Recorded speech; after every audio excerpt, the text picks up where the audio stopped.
Jadi yang maha menenangkan itu Allah, makanya takarublah pada Allah, mendekatlah terus kepada Allah.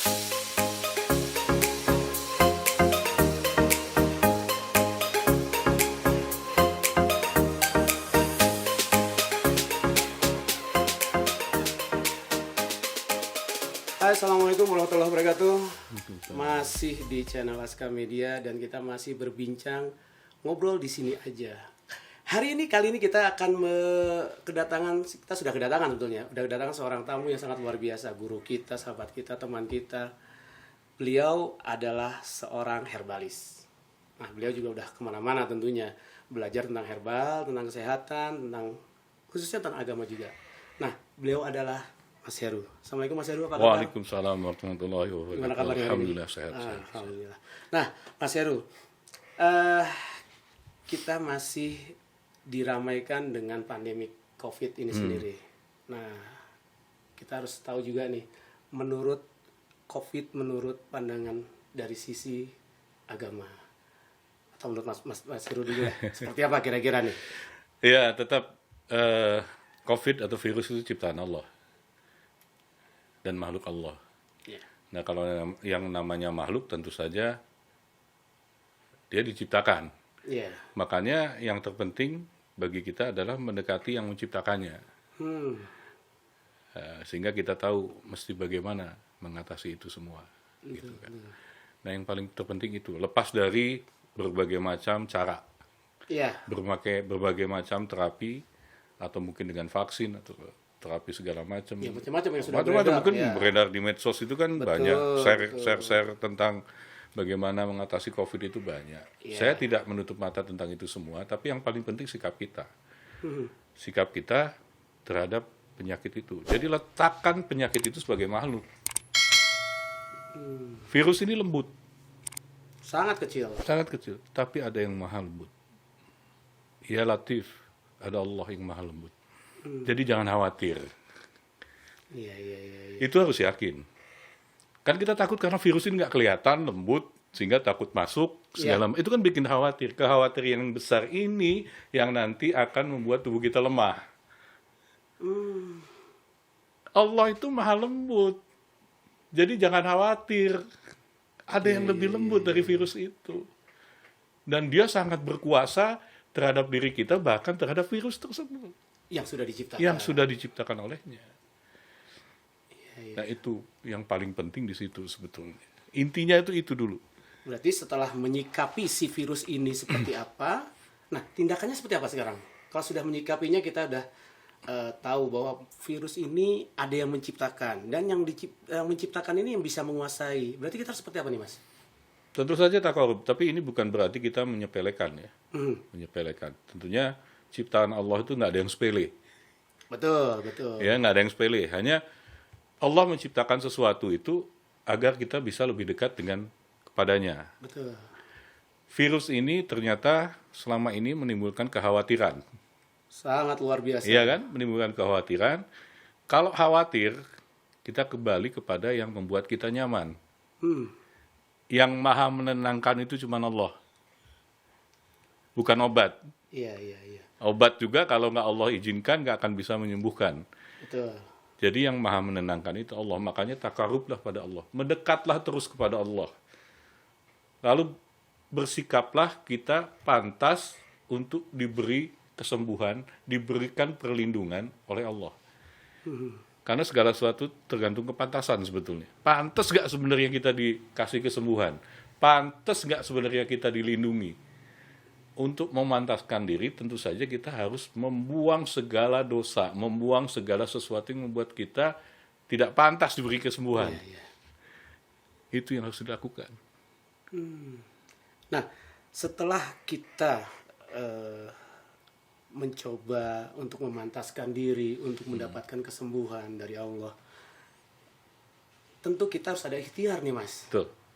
Nah, dari ilmu herbalis tentunya ya, kalau yang dari Mas Heru, untuk meningkatkan stamina, otomatis kan harus meningkatkan stamina. Betul. Supaya kita bisa setidaknya tahan nih badan kita. Kira-kira apa nih, Mas?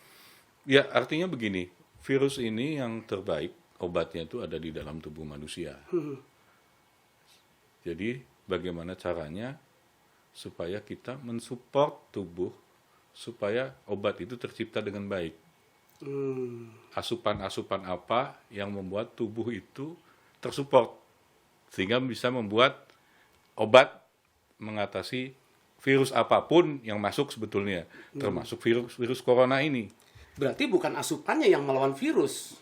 Bukan asupannya, asupan itu hanya membantu tubuh.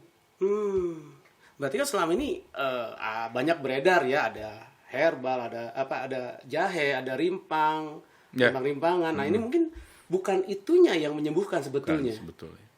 Bukan itunya. Tapi apa saja yang bisa membuat tubuh ini tersupport, terbantu, tersupply, sehingga bisa memproduksi antibody, memproduksi obat untuk melawan virus tersebut.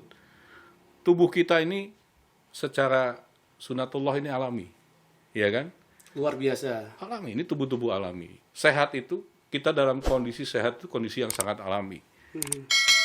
Kalau sakit, berarti sudah mulai terganggu kealamiannya kan? Berarti tidak alami. Sudah terkontaminasi. Iya, terkontaminasi. Nah, ini kan harus dikembalikan menjadi alami. Sesuai dengan fitrahnya tadi. Dikembalikan ke alami tadi kan? Untuk mengembalikan kepada alamiah, tidak mungkin menggunakan sesuatu yang tidak alami. Iya. Harus menggunakan yang alami. Itu sudah Allah sediakan. Jadi tidak mungkin obat itu berasal dari sesuatu yang tidak alami. Obat itu berasal dari sesuatu yang alami karena tubuh kita dan sehat itu alami. Ini yang harus ada di pikiran kita. Dan ini harus didukung oleh mindset kita. Inilah modal supaya tubuh kita tersupport. Sehingga muncul produksi obat tadi mudah dan cepat. Jadi apapun yang kita makan, kalau pola pikirnya tidak mendukung untuk itu sangat lambat kerjanya. Karena begini, misalnya saya sakit penyakit tertentu, lalu ternyata obatnya menggunakan bawang merah. Kita konsumsi bawang merah, tetapi karena kita kurang keyakinan terhadap bawang merah, dia tidak ada rasa bahwa ini bisa menyembuhkan, bisa membuat tubuh tersupport. Sehingga asal saja mengkonsumsinya, tidak dijiwai, lalu kadang-kadang berhenti, tidak istiqomah. Bagaimana bisa sembuh? Berarti kekuatan pikiran juga pengaruh ya? Ya, artinya Allah sudah sediakan sarana itu. Allah sudah sediakan sarana bagaimana tubuh ini bisa mengatasi masalahnya sendiri. Seperti begini, ada kisah di kitab-kitab yang pernah saya baca, kitab hikmah tentang herbal. Karena saya masuk di golongan herbalis muslim ya. Ada kisah Nabi Musa alaihissalam. Nabi Musa ini terkenal kalamullah, artinya dia bisa berdialog dengan Allah. Suatu saat dia sakit gigi. Dalam kisah itu, di kitab-kitab herbal itu, sakit gigi. Berdialoglah dia dengan Allah. Ya Allah, saya sakit gigi. Hamba tunduk padamu, hamba memohon bagaimana caranya supaya sembuh. Apa obatnya? Akhirnya Allah sabdakan kepada beliau, gunakanlah tumbuhan ini. Tumbuhan ini kalau sekarang itu ilalang. Semacam ilalang, rumput ilalang. Gitu. Oh, akhirnya beritahu caranya, diproduksilah oleh Nabi Musa alaihissalam. Dibuat, dikonsumsi, sembuh. Beberapa bulan kemudian sakit lagi. Akhirnya dia ingat caranya dengan ilalang tadi. Diproduksi lagi, dikonsumsi, nggak sembuh-sembuh. Sudah beberapa kali dicoba, tidak sembuh, ngadu lagi pada Allah, ya Allah, saya sakit ini waktu itu sembuh. Kenapa sekarang tidak sembuh? Allah menjawab, dulu engkau memohon padaku, sekarang tidak. Iya. Itu artinya apa? Sakit apapun dekati Allah. Ikhtiarnya mah tetap. Jadi gini, jangan kejar sembuhnya sebetulnya. Bahwa segala sesuatu yang membuat kita nyaman atau tidak nyaman, itu Allah sedang kondisikan kita mendekat terus kepadanya. Sakit itu Allah sedang kondisikan, bahkan dalam keterangan itu sebagai penebus dosa. Ya. Kalau itu diingat, sebenarnya kita berbahagia. Alhamdulillah, hanya ada dosa saya yang dihapus. Betul. Terus dekati. Masalah sembuh Allah sih tinggal kun fayakun. Sembuh kok.